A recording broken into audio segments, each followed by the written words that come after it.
8 centuries ago, on September 30th, 1207, in the town of Vakhsh, in what is today southwestern Tajikistan, a son was born to Muhammad Bahahuddin Falat and his wife Muminya Hatun. Bahahuddin was a religious scholar and mystic of great reputation, whose knowledge and piety were so intense that he came to be known as the king of religious scholars. Little did this couple know, however, that their baby boy, whom they named Muhammad, in honor of the last prophet and messenger of the one God, would one day grow to be a man whose reputation would surpass that of his esteemed father. Little did they know that their son's ecstatic and uncompromising religious devotion would one day be so powerful that his spiritual poetry would continue to refresh and reanimate souls all around the world for centuries after his death. This great and humble man is known to the ages as Mevlana Jalaluddin Rumi. His spiritual legacy has been so profound and so enduring that the United Nations Educational, Scientific, and Cultural Organization has declared 2007 to be the year of Mevlana Jalaluddin Rumi. 2007, then, is a year in which we pay special tribute to this 13th century figure, whose life and teachings so passionately exemplify what UNESCO has described as the universal values of tolerance, reason, and access to knowledge through love. Who exactly was this man, who is often referred to simply as Mevlana, our master, or Rumi, meaning the one who lived most of his life in Anatolia? First and foremost, Mevlana Jalaluddin Rumi was a Muslim. His life was radically defined by his commitment both to study and observe God's law for humanity as revealed in the Quran and the example of the Prophet Muhammad. In fact, it would be no exaggeration to say that Mevlana actually lived up to the honorific portion of his name. He was, by all accounts, Jalaluddin, an exemplar of the religion of Islam. He was a Muslim who, by all accounts, lived a life of unmitigated submission to the one true God. By giving witness to God's utter uniqueness, by observing 5 daily obligatory prayers, by giving obligatory alms and other kinds of charity to those in need, and by fasting during the month of Ramadan, and by journeying to Mecca and performing the rites of the sacred pilgrimage at least once in his life, Rumi followed the path of the Prophet Muhammad in his striving to place God at the uncontested center of his life. But Mevlana was not only a Muslim. He was also a migrant on both the material and spiritual planes of his existence.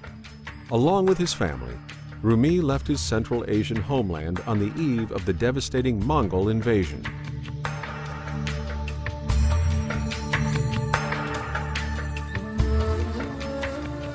His personal experience leaving home and traveling for years before eventually reaching his adopted Anatolian home in Konya undoubtedly made its mark on his spirituality.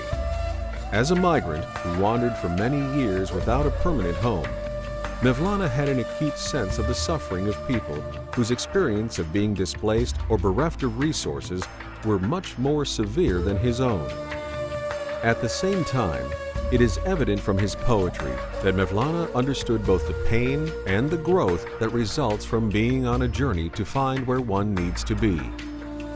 It is no coincidence that themes and images of loss, return, and loss once again abound in Rumi's poetry, where he plumbs the depth of his own relationship with the God who is both enthroned high above the heavens in inapproachable light, and yet at the same time is closer to the human being as his or her jugular vein.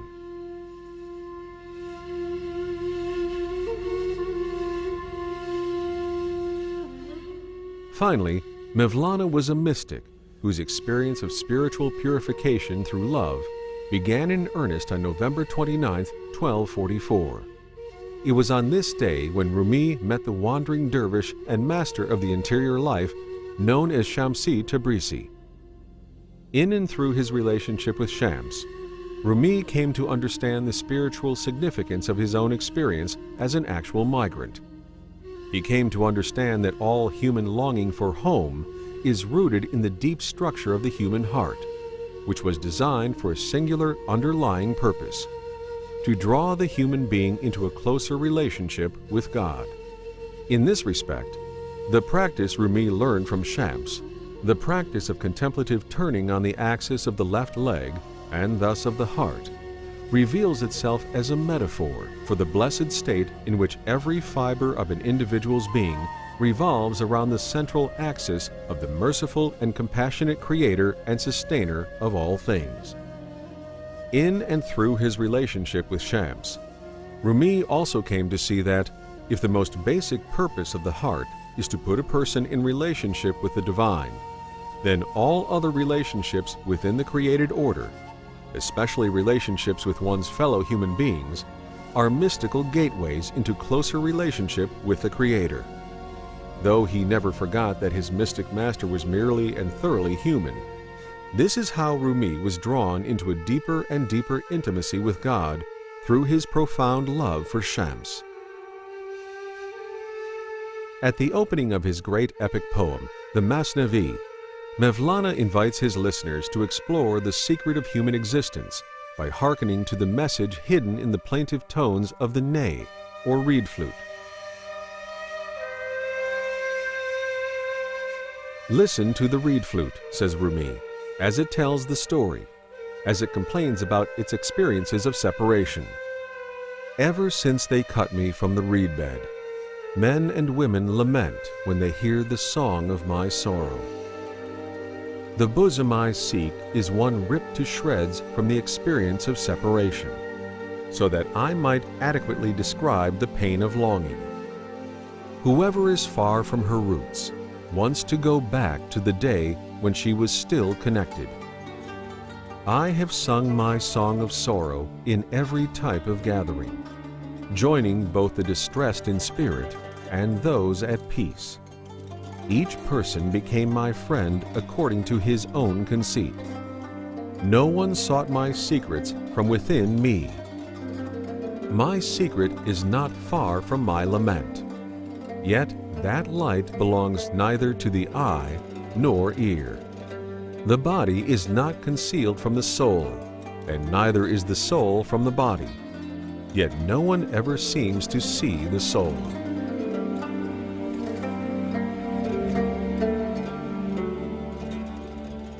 In his poetry and in his ritual legacy of turning, known as the Sama, Mevlana attempts to evoke in those with eyes to see, with ears to listen, and with hearts to be torn by love, the quiet secret of human existence.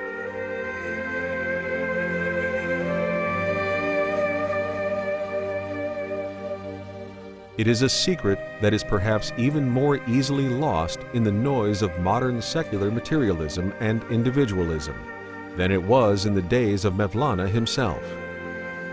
What is this secret?